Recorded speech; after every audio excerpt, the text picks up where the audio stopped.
Breaking update coming in of an Indian student at the Columbia University whose visa was revoked for allegedly advocating for violence and terrorism and involvement in activities like supporting the Hamas has self-deported.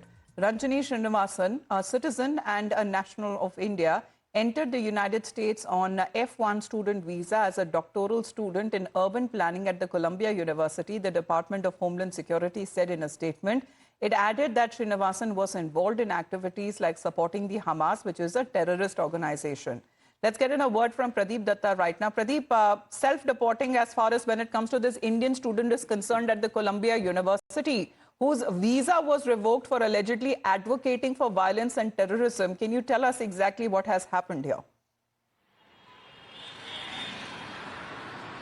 So recently the United States have taken a very strong stand. Recently there was an activity inside the Columbia University and many other universities where we have seen the students coming out and they had been protesting in favor of Hamas. So already we have seen that the Donald Trump government has made it clear that there will be a zero tolerance policy so far as anti-Semitism is concerned, and they are not going to support any kind of an activity that will be against Israel, because on several occasions we have seen that how Donald Trump has stood with Israel and has made it clear that they are going to provide all sort of help to Israel to ensure that Hamas is completely decimated and demolished, because a few days back there was even a statement that all the people who are being held hostage should be released at earliest. If the Hamas is not going to do so, the hell will break out. That's what Donald Trump has said. So some of the students who were protesting, which included one of the Indian students also, so they have decided that their visas need to be cancelled. They are going to revoke their visas so that they can be sent back home, because they have said that there will be no place for any kind of such activities in any of the university, because the US over the period of time had to face a lot of criticism, because they feel that what used to happen in other parts of Middle East is now exactly happening in the United States of America. How these elements are taking advantage of multiculturalism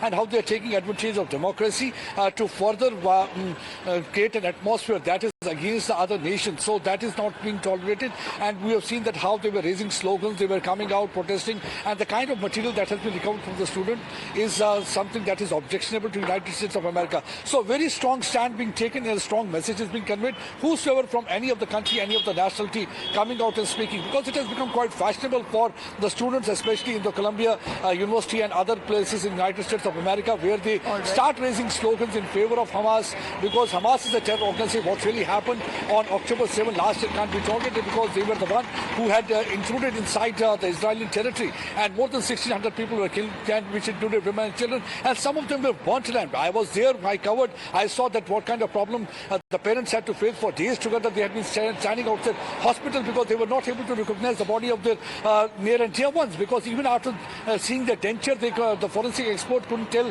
that whether it was the body of a particular person or not. So even after such an activity, if you are trying to support an organization like Hamas that is responsible for death and destruction, that is what is not right now acceptable. Action is now being taken as far as the Department of State, which revoked her visa on the 5th of March, and the Department of Homeland Security said that it obtained video footage of Srinivasan using the Customs and Border Protection Home app to self-deport on the 11th of March. And the Secretary of Homeland Security, Kristi Noem, has gone on to say in a statement that it is a privilege to be granted a visa to live and study in the United States of America. When you advocate for violence and terrorism, that privilege should be revoked and you should not be allowed in this country. I'm glad to see that one of the Columbia University terrorist sympathizers used a CPB Home app to self-deport, saying that it is a privilege rather to be granted a visa to live and study in the United States of America. We'll get you more on that back after a short break.